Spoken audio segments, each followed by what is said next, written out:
नमस्ते विद्यार्थी मित्रांनो. रयत online school education म्हणजेच रोज ऑनलाईन प्रकल्पामध्ये इयत्ता 12वी कॉमर्स चिटणीसाची कार्यपद्धती सेक्रेटरियल प्रॅक्टिस या विषयाच्या अध्यापनासाठी मी प्राध्यापिका काळे एस फ्रॉम धनंजयराव गाडगीळ वाणिज्य महाविद्यालय सातारा आपणा सर्वांचे स्वागत करते. विद्यार्थी मित्रांनो, चिटणीसाची कार्यपद्धती या विषयातील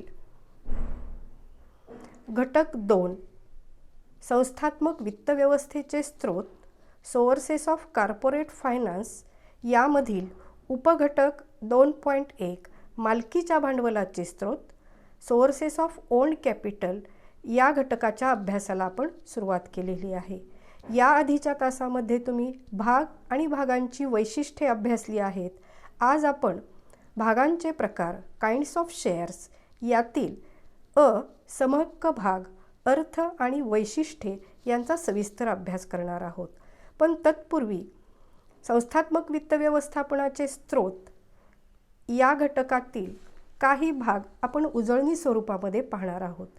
विद्यार्थी मित्रांनो, स्क्रीनवर तुम्हाला काही कंपन्यांचे लोगो दिसत आहेत. यातील काही कंपन्या खाजगी आहेत, काही कंपन्या सार्वजनिक आहेत, तर काही सरकारी कंपन्यांचे लोगो दिसत आहेत. या सर्व प्रकारच्या संस्थांना किंवा कंपन्यांना आपला व्यवसाय सुरळीतपणे चालू ठेवण्यासाठी व यशस्वीपणे राबवण्यासाठी मोठ्या प्रमाणामध्ये भांडवलाची गरज असते.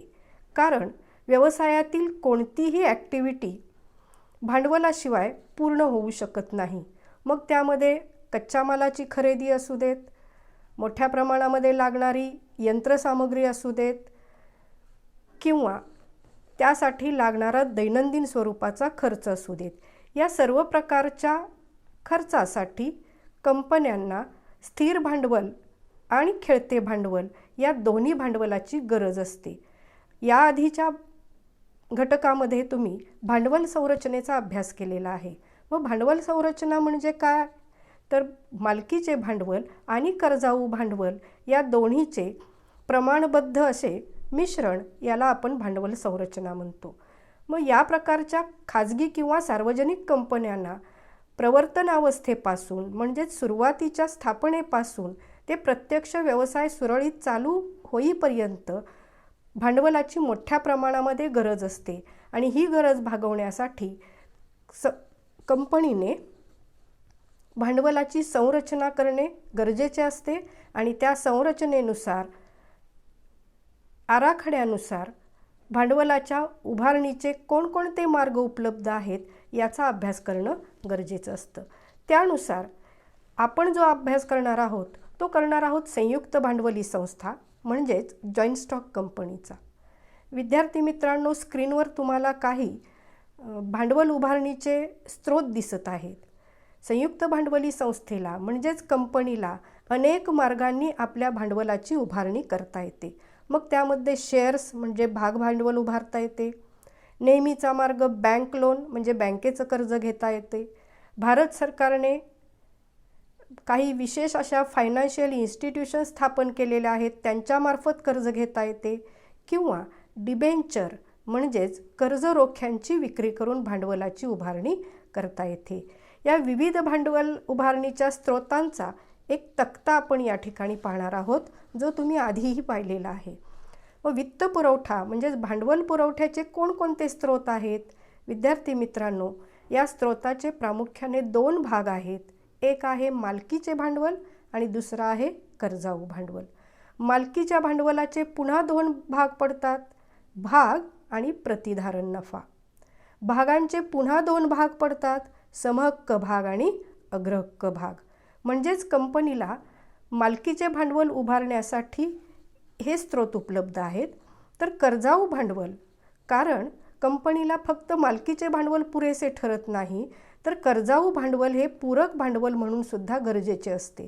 मग हे कर्जाऊ भांडवल उभारणीचे मार्ग आहेत कर्ज रोखे, ठेवी, बंधपत्रे, जागतिक ठेवपावती, अमेरिकन ठेवपावती, बँकेचे कर्ज, वित्तीय संस्थांचे कर्ज किंवा व्यापारी कर्ज अशा अनेक मार्गातून कर्जाऊ भांडवलाची उभारणी करता येते. आज आपण जो अभ्यास करणार आहोत तो मालकीच्या भांडवलातील भाग म्हणजेच भागांची विक्री करून उभारलेले भांडवल, ज्याला आपण भाग भांडवल म्हणतो. त्यामध्ये 2 भाग आहेत, समहक्क भाग आणि अग्रहक्क भाग. त्यातील समहक्क भाग याचा आपण सविस्तरपणे अभ्यास करणार आहोत. विद्यार्थी मित्रांनो, भाग म्हणजे एकूण भाग भांडवलाचा सर्वात लहान हिस्सा हे आपण आधीच्या तासामध्ये अभ्यासलेले आहे. या भागांची वैशिष्ट्य जी तुम्हाला स्क्रीनवर 10 वैशिष्ट्य दिसत आहेत तीही तुम्ही सविस्तरपणे अभ्यासलेली आहेत. यातलं शेवटचं वैशिष्ट्य आहे भागांचे प्रकार. याचा आपण अभ्यास करणार आहोत. भागांच्या प्रकाराचा एक तक्ता तुम्हाला स्क्रीनवर दिसतो आहे. हे भागांचे प्रामुख्याने 2 प्रकार आहेत, समहक्क भाग आणि अग्रहक्क भाग. समहक्क भागांचे पुन्हा 2 प्रकार पडतात, मतदानाच्या सर्वसाधारण हक्कासहित आणि मतदानाच्या भेददर्शक हक्कासहित. तर अग्रहक्क भाग हा भागांचा जो दुसरा प्रकार आहे, त्याचे एकूण 8 प्रकार आहेत, ज्याचा तुम्ही नंतर सविस्तरपणे अभ्यास करणार आहात.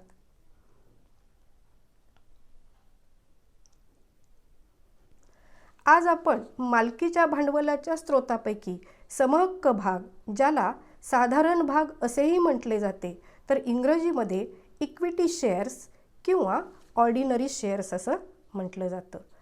या समहक्क भागाची व्याख्या आपण प्रथम पाहणार आहोत.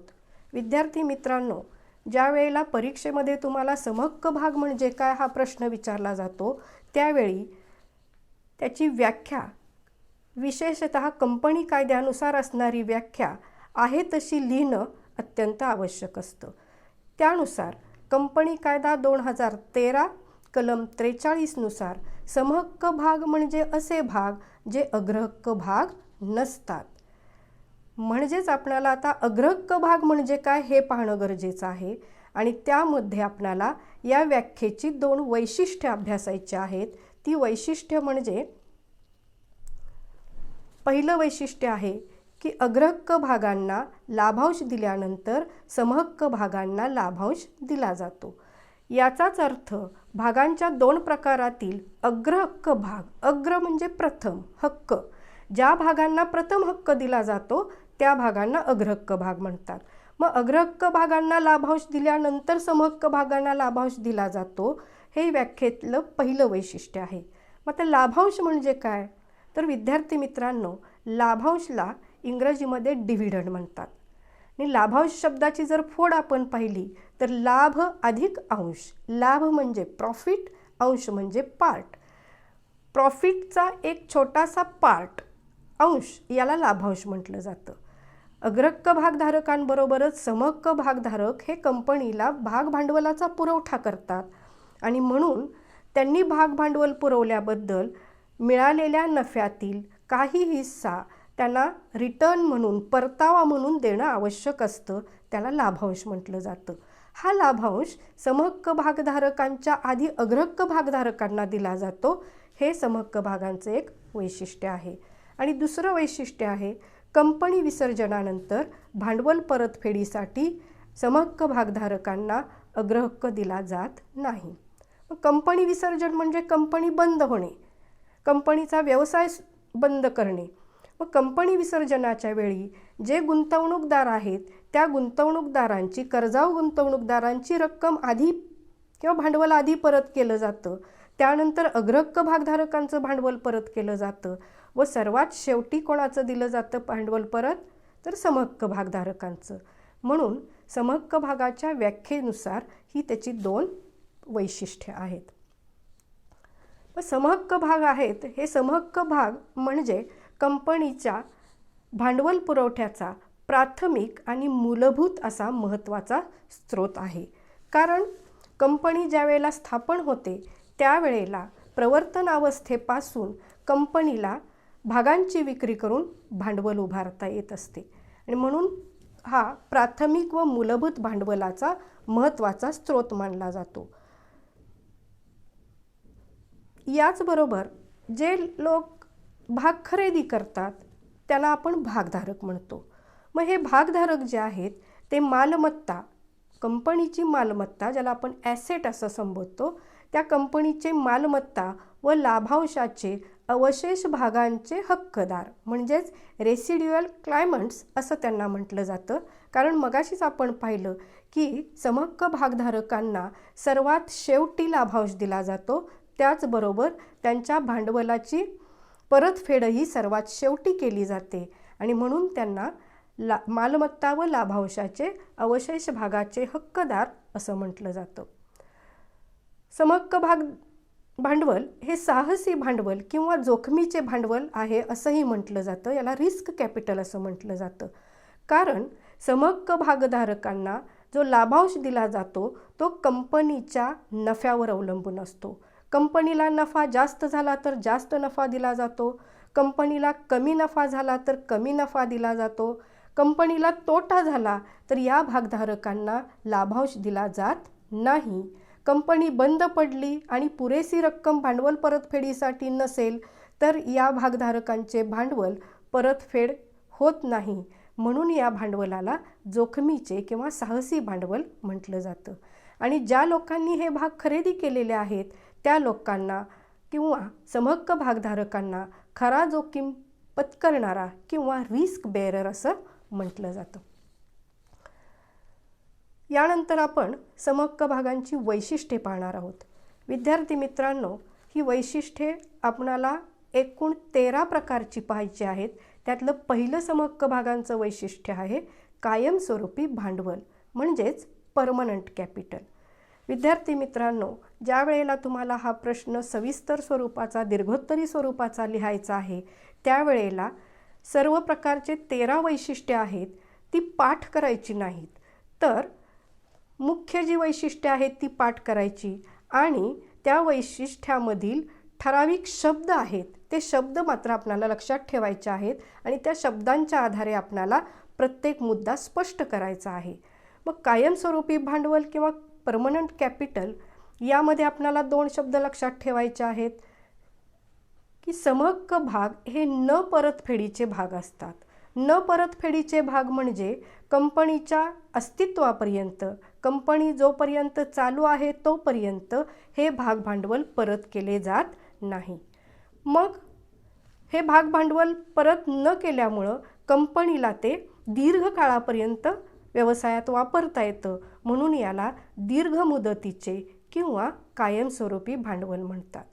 परंतु जर एखाद्या भागधारकाला पैशाची गरज असेल, समजा राजेश नावाचा व्यक्ती आहे, त्यानं एखाद्या कंपनीचे ABC लिमिटेड कंपनीचे 10,000 रुपयाचे समहक्क भाग खरेदी केलेले असतील, तर या व्यक्तीला पैशाची गरज असेल तर ही व्यक्ती आपले भाग दुसऱ्या व्यक्तीला हस्तांतर करू शकते, विकू शकते आणि आपले पैसे परत मिळवू शकते. ज्या व्यक्तीला ते भाग दिलेले आहेत ती व्यक्ती भागधारक म्हणून त्या ठिकाणी शिल्लक राहते किंवा ती व्यक्ती त्या ठिकाणी भागधारक म्हणून कंपनीच्या कारभारामध्ये सहभाग घेऊ शकते. दुसरं वैशिष्ट्य आहे अस्थिर लाभांशाचा दर, फ्लक्च्युएटिंग डिव्हिडंड. मगाशी आपण लाभांश म्हणजे काय पाहिलेलं आहे. समहक्क भागधारकांना जो लाभांश दिला जातो त्याचा दर निश्चित नसतो, तर तो बदलता असतो, अस्थिर असतो, कारण तो कंपनीच्या नफ्यावर अवलंबून असतो. आणि म्हणून कंपनीच्या या भागधारकांना, समहक्क भागधारकांना दिला जाणारा लाभांश आहे यामध्ये चढ उतार होत असते. कंपनीला जास्त नफा झाला तर त्यांना जास्त लाभांश दिला जातो, कमी नफा झाला तर कमी लाभांश दिला जातो, नफा झालाच नाही तर तो दिला जात नाही. अशा प्रकारे हे दुसरं वैशिष्ट्य आहे की समहक्क भागधारकांना लाभांशाचा दर निश्चित नसतो, तर तो अस्थिर स्वरूपाचा असतो. समहक्क भागांचं तिसरं वैशिष्ट्य आहे हक्क, राईट्स. समहक्क भागधारक हे कंपनीचे मालक असतात. त्यांनी जेवढ्या प्रमाणामध्ये भाग खरेदी केलेले आहेत तेवढ्या प्रमाणामध्ये ते कंपनीचे अंशतः मालक असतात.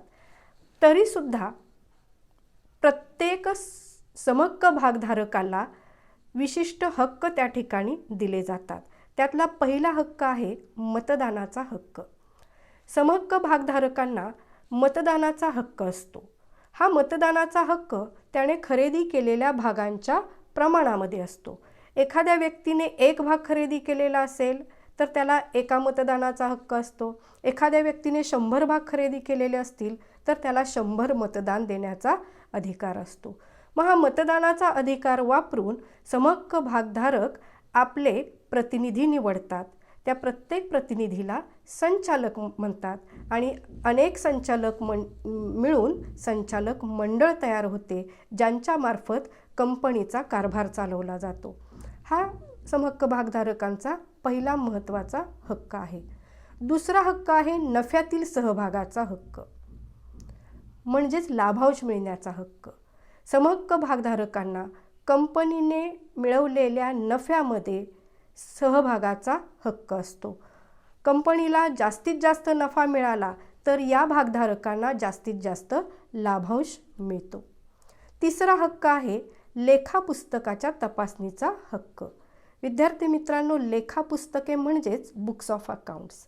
बरेचसे शब्द आपल्याला मराठी समजत नाहीत पण इंग्रजी लगेचच समजतात. अकाउंटन्सीमध्ये आपण बुक्स ऑफ अकाउंट्सचा अभ्यास करतो. ह्या बुक्स ऑफ अकाउंट्सची तपासणी करण्याचा महत्त्वाचा हक्क समहक्क भागधारकांना असतो. मग कोणकोणत्या प्रकारचे बुक्स ऑफ अकाउंट्स? मग जर्नल असेल, लेजर असेल, फायनल अकाउंट्स असतील, रजिस्टर ऑफ मेंबर्स असेल, म्हणजे सभासदांचं रजिस्टर असेल, कर्जरोखेधारकांचं रजिस्टर असेल किंवा इतर हिशोबांची स्टेटमेंट्स असतील, तर ही सर्व पुस्तके तपासण्याचा अधिकार मालक म्हणून समहक्क भागधारकांना दिला जातो. चौथा हक्क आहे भागांच्या हस्तांतराचा हक्क. एखाद्या व्यक्तीला पैशाची गरज भासली तर तो आपले भाग दुसऱ्या व्यक्तीला हस्तांतर करू शकतो, विकू शकतो आणि आपल्या भागाचे पैसे मिळवू शकतो, ज्याला आपण movable property, shares is a movable property असं म्हणतो. हा एक महत्त्वाचा हक्क त्या ठिकाणी देण्यात आलेला आहे. पुढील वैशिष्ट्यांमध्ये चौथं वैशिष्ट्य आहे अग्रक्रम हक्क नाही, नो प्रेफरन्शियल राईट. मग कशामध्ये यांना अग्रहक्क दिला जात नाही? तर व्याख्येतच आपण पाहिलेलं आहे की समहक्क भागधारकांना लाभांश वाटपासाठी अग्रक्रम हक्क दिला जात नाही, जो कोणाला दिला जातो? अग्रहक्क भागधारकांना दिला जातो. तसेच भांडवल परतफेडही या समहक्क भागांची सर्वात शेवटी केली जाते. आधी कर्जाऊ भांडवलाची परतफेड केली जाते, त्यानंतर अग्रहक्क भागांची परतफेड केली जाते आणि सर्वात शेवटी समहक्क भाग भांडवलांची रक्कम परत केली जाते. भांडवल परतफेड सर्वात शेवटी केली जाते. पुढील वैशिष्ट्य आहे नियंत्रण, कंट्रोलिंग पॉवर. यानुसार मगाशी आपण हक्क पाहिले, समहक्क भागधारकांना विशेष हक्क देण्यात आलेले आहेत आणि या विशेष हक्काद्वारे ते कंपनीचे खरे मालक असतात. कारण आपले प्रतिनिधी म्हणून त्यांनी संचालक मंडळ निवडून दिलेलं असतं. हे संचालक मंडळ या समहक्क भागधारकांचे प्रतिनिधी असतात. कारण समहक्क भागधारक हे विखुरलेले असतात, संख्येनं प्रचंड असतात. ह्या सर्वांना एकत्र येऊन कारभार करणं शक्य असत नाही. त्यामुळे ते आपले प्रतिनिधी मतदानाच्या हक्काद्वारे निवडतात आणि या संचालक मंडळाद्वारे कंपनीच्या व्यवस्थापनावर नियंत्रण ठेवलं जातं. एखाद्या भागधारकाला सभेला हजर राहता आलं नाही तर तो आपला प्रतिनिधी नेमून आपला मतदानाचा हक्क बजावू शकतो. त्या प्रतिनिधीला प्रॉक्झी असं म्हटलं जातं.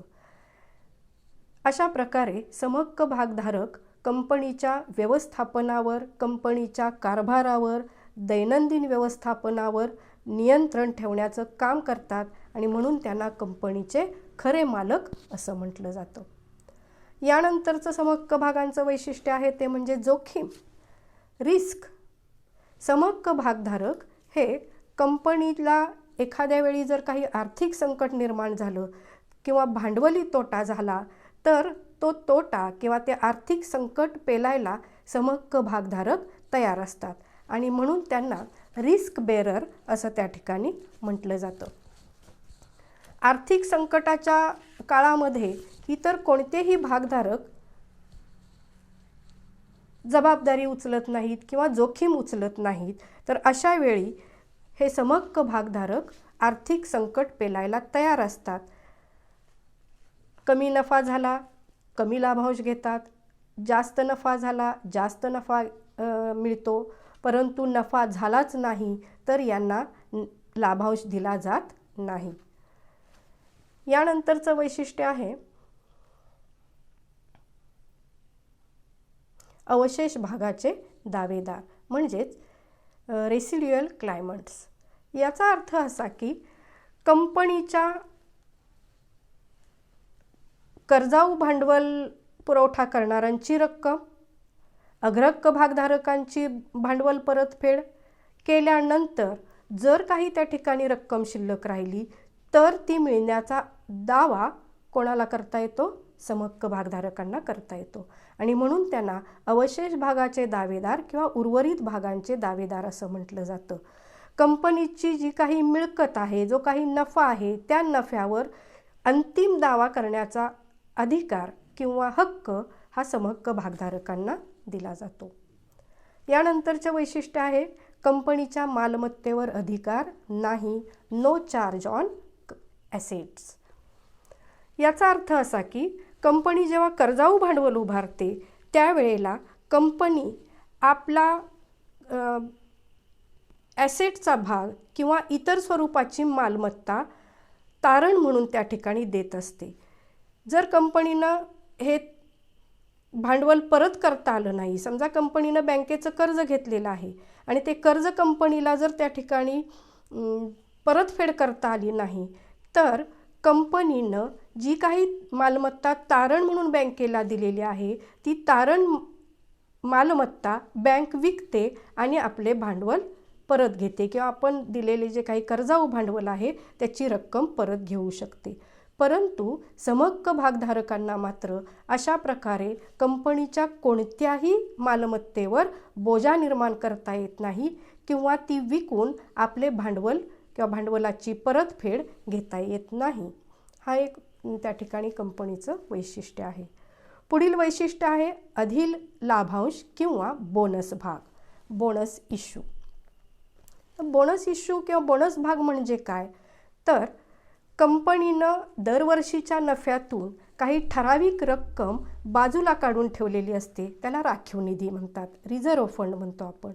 ह्या राखीव निधीची रक्कम वर्षानुवर्ष साठत जाते आणि ज्या वेळेला कंपनीला भांडवलाची गरज असते परंतु कंपनीला कर्जाऊ भांडवल घ्यायचं नसतं कारण त्यावर व्याज द्यावं लागतं, अशा वेळेला कंपनी हा साठवून ठेवलेला जो काही राखीव निधी आहे त्या राखीव निधीचं रूपांतर, राखीव निधी म्हणजेच नफ्याचं रूपांतर भागांमध्ये करतं, त्याला बोनस भाग म्हणतात.